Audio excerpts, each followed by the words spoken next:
,1200 ஆண்டுகள் பழமையான முருகன் கோவிலில் 2 ரகசிய அறைகள் கண்டுபிடிப்பு.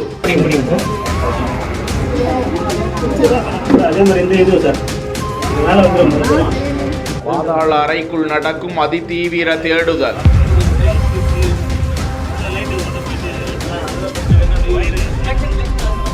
சோழ காலத்துக்கு இந்த கரையில் இருந்தது இப்போ நாங்கள் கண்டுபிடிச்சோம்.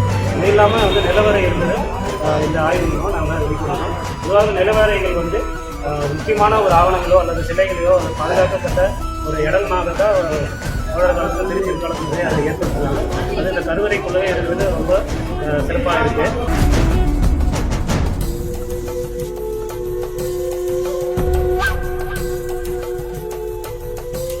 திருவள்ளூர் மாவட்டம் கொசஸ்தலை ஆற்றின் கரையோரத்தில் உள்ளது பட்டறை பெரும்புதூர் கிராமம். பகுதியில் 1200 ஆண்டுகளுக்கு முன்பு முதலாம் குலோத்துங்க சோழனால் கட்டப்பட்ட பழமையான முருகன் கோவில் அமைந்திருக்கிறது. இக்கோவில் இந்து சமய அறநிலையத்துறையின் கட்டுப்பாட்டில் உள்ளதாகவும் கூறப்படுகிறது. இந்த நிலையில்தான் சென்னை திருப்பதி தேசிய நெடுஞ்சாலை விரிவாக்க பணிக்காக அந்த கோவிலை கையகப்படுத்த நெடுஞ்சாலை துறையினர் முயற்சி மேற்கொண்டு வருவதால் அக்கோவிலை பாதுகாக்க வேண்டும் என உள்ளூர் மக்கள் திருவள்ளூர் மாவட்ட ஆட்சியரை சந்தித்து மனு கொடுக்க அந்த பழமையான கோவில் குறித்து ஆய்வு செய்து அறிக்கை அளிக்குமாறு மாவட்ட ஆட்சியர் தொல்லியல் துறைக்கு உத்தரவிட்டிருந்தார். இந்த நிலையில் தான் கடந்த 18ஆம் தேதி அன்று மாவட்ட தொல்லியல் துறை அலுவலர் லோகநாதன் அக்கோவிலுக்கு நேரில் சென்று ஆய்வு செய்தார். தீயணைப்பு துறையினர் உதவியுடன் மாவட்ட தொல்லியல் அலுவலர் லோகநாதன் உள்ளே இறங்கி ஆய்வு செய்ய கோவிலின் தரைதளத்தின் உள்ளே 10 அடி உயரத்தில் 8 அடி ஆழத்தில் 2 அறைகள் இருப்பதை கண்டறிந்து உறுதி செய்தார். அத்தகைய நிலவறைகளை சிலைகள், நகைகள், ஆவணங்களை பாதுகாக்க உருவாக்கி இருந்திருக்கலாம் என